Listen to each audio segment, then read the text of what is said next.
Hello peeps, it's the Hillbilly Halfwit. How are you today? We're going to do something a bit slightly different today because it's the 1st of April and I was going to do a funny video, but I thought, let's just see what's going on today. So the 1st of April is supposed to be April Fool's Day, and this is no April Fool when you listen to this. So I just went on to ChatGPT, my new favourite app. I know it's not 100% right with everything, but everything that it is right with has got, if you look on the bottom of these things, it's got the place where it's had all the information from, so you can check it out. So that makes a big difference with a lot of things. So what we're going to do, right, I've asked ChatGPT what bills are going up today. So it's April the 1st, lot changing today. As of 1st of April 2025, several household bills in the UK have increased, impacting various aspects of the daily expenses. Here's an overview. Energy price cap set by Ofgem has risen by 6.4%, adding approximately £111 annually to the average household energy costs. Well, 6.4% of a couple of thousand is not £111. We all know it's going to be £200 to £300, and we all know that's a fact. Water bills. Water charges have increased significantly, with the average rise of 26%, equating to about £123 more per year for households in England and Wales. Well, as we've seen in the videos I've done, the people who, in the comments, I've said their water bills have gone up £200 to £300 this year. So they're paying about £1,000 a year, some people. Council tax. Many authorities have raised council tax rates, with a majority implementing the maximum allowed increase of 4.99%. Remember, this is in the UK.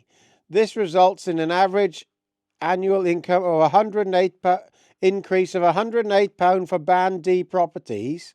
Some councils have received permission for higher hikes, with certain areas experiencing increases up to 9.99%. Well, that's in Wales. In Wales, they've put it up in Powys year of 9.5%, I think it is. And as I told you before, in Wales year, since 2020, the council tax in my area has risen by 22%. In the last 5 years. It's unsustainable. Vehicle excise car duty. The standard rate for cars registered on April 2017 has increased by £5 to £195 annually. Additionally, electric vehicles are now subject to car tax for the first time. Oh, Jesus. TV licence. The cost of a colour TV licence has risen by £5, bringing the annual fee to £174.50. Stick it up your hole. Broadband and mobile phone bills. Many telecom providers have increased their charges, with broadband bills rising by an average of £21.99 annually, and mobile phone bills seeing an increase of up to £48 a year. Christ, that's a big hike too. These hikes are often linked to inflation rates. That's surprisingly a lot of money. Stamp duty. The tax-free threshold for stamp duty has decreased from 425,000 to 300,000 for first-time buyers, potentially adding up to £11,250 in costs. Jesus. For other home movers, the threshold has dropped from 250,000 to 125,000, increasing the tax burden on property purchases. Tell you what, that's massive. To think that for first-time buyers, if I get that right, they're adding £11,250 to the cost of buying their house. That is shameful. Absolutely shameful.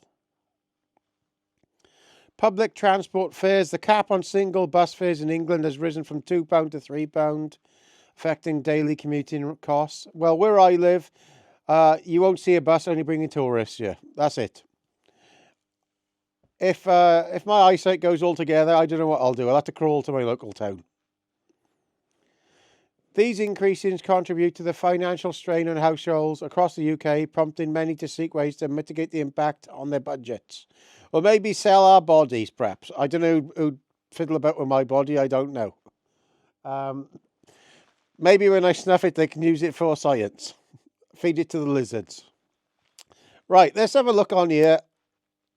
Let's see what price increases are happening in Wales. Just in Wales today. No, I haven't done this, so we know what this is.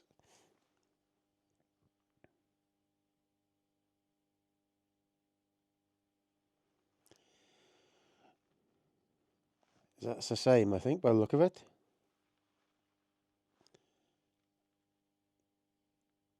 Stamp prices has increased from 5p to £1.70. Yeah, that's just in Wales. Why have they got stamps just gone up in Wales?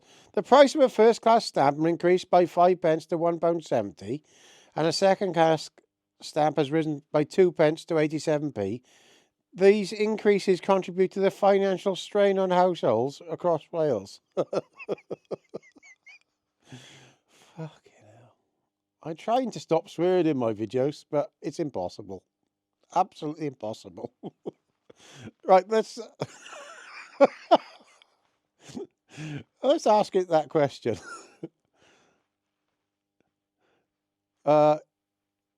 If I swear, I class it as working class language. Do you think? Well, this could be interesting.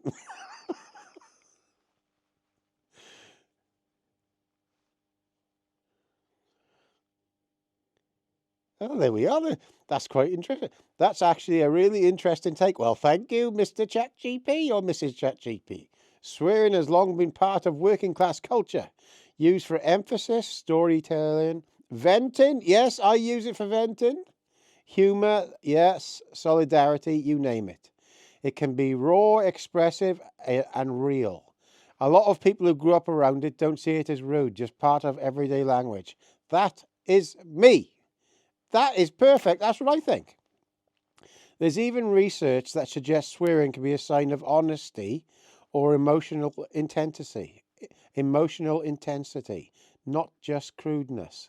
So if you see it as a marker of authenticity or identity, that totally tracks. Do you find people judge it differently depending on the context to who's speaking? Yes, if I'm swearing at them. Well, I don't know where this video's going now.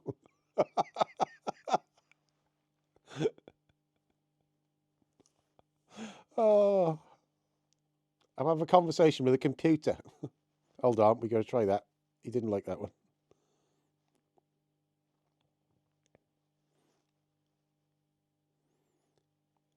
What's going on here? Yes. Ha ha. Fair enough. Context really is everything, isn't it? There's a big difference between dropping a casual swear in a story and directly aiming it at someone. Once it's directed, it usually stops being flavour and starts being fire. But even then, sometimes it's not about the word itself, but the energy behind it. Like, people can take a soft insult personally, but laugh off a strong swear if it's not clearly serious. You ever had someone get offended when you were just being playful? Oh, yes. Huge amounts. Huge amounts get offended by my videos. And lots of people like it. So, right. What else can we ask you on April Fool's Day? Right. Let's think. I'm going to do one about Keir Starmer. Keir Starmer has clearly lied in his Labour manifesto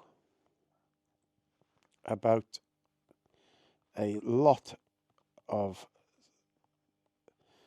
subjects and has risen taxes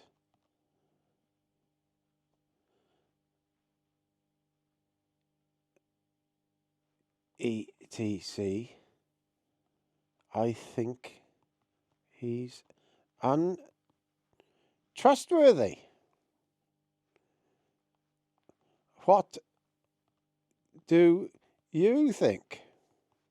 Well, this could be interesting, people.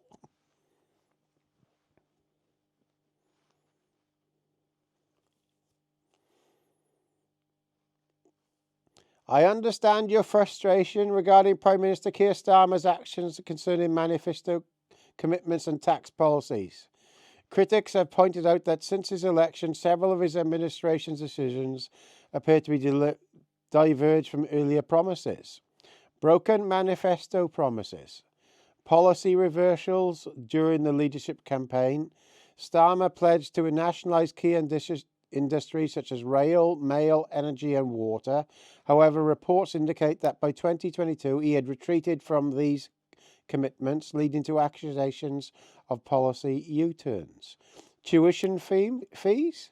Starmer initially supported the abolition of university tuition fees, yet by May 23 he indicated a shift away from his stance, citing changing economic conditions. I didn't know he'd done that. Tax increases. October 2024 budget. Chancellor Rachel Reeves introduced significant tax hikes totaling $40 billion annually, measures including increasing employers' national insurance contributions to 15% on salaries above $5,000 and raising capital gains tax rates. These actions have been viewed by some as contradictory to Labour's previous commitments to avoid tax rises on working individuals. Inheritance tax on farms. The government proposed removing inheritance tax exemptions for farms valued over £1 million, leading to widespread protest from the farming community. Critics argue this policy would force the sale of family farms to meet tax obligations, despite prior assurances to support rural communities. Yes, a lying bastard! Public reaction and trust issues. These policy shifts and tax increases have sparked criticism from various quarters, including opposition parties, media outlets, and members within Labour's own ranks. Accusations of broken promises and concerns of economic management have contributed to a decline in public trust. For instance, in September 2024, Ipsos poll indicated that 46% of voters viewed Starmer unfavourably, marking a 3-year high as popularity. I better read that bottom bit. It's important to note that political leaders often adjust policies in response to evolving economic and social conditions, while some view these adjustments as pragmatic. I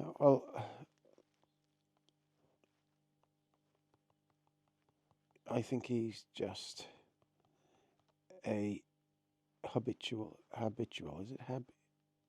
Is it lawyer?